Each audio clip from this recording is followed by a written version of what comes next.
La création de Synergie chrétienne et citoyenne est née d'un constat que nous avons mené en tant que chrétiens sur notre faible engagement et participation dans les différentes sphères publiques et politiques de notre pays.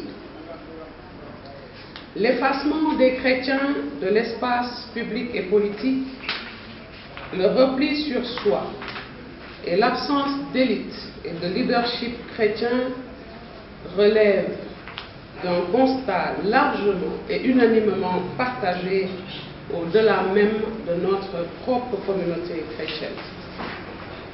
Or, nous devons prendre conscience, en tant que citoyens et chrétiens, que chaque citoyen,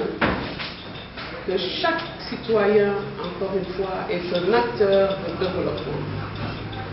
C'est pourquoi il convient de nous impliquer là où se décide le devenir des hommes.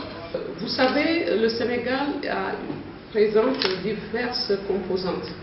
Nous sommes minoritaires, mais si cette minorité était assez agissante, je pense qu'on pourrait peser sur l'échiquier politique.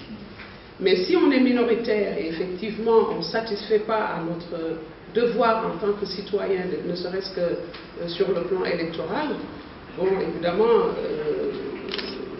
rien ne peut se passer.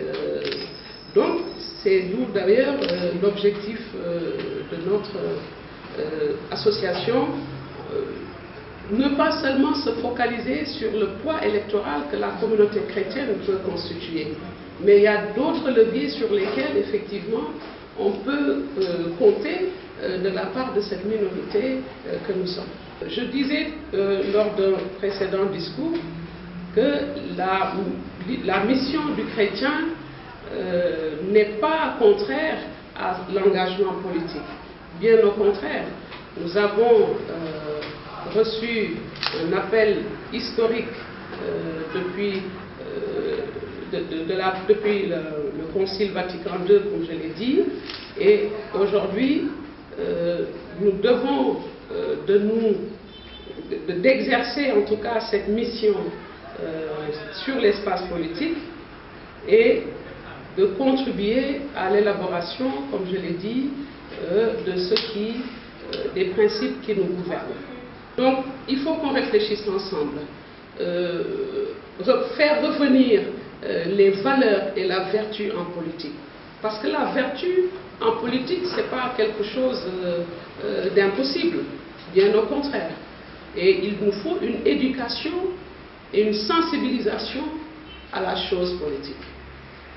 Il convient de réfléchir ensemble, parce que la politique aujourd'hui sur l'espace, pour schématiser, il y a un problème au niveau du langage politique. Il y a un problème au niveau du discours politique.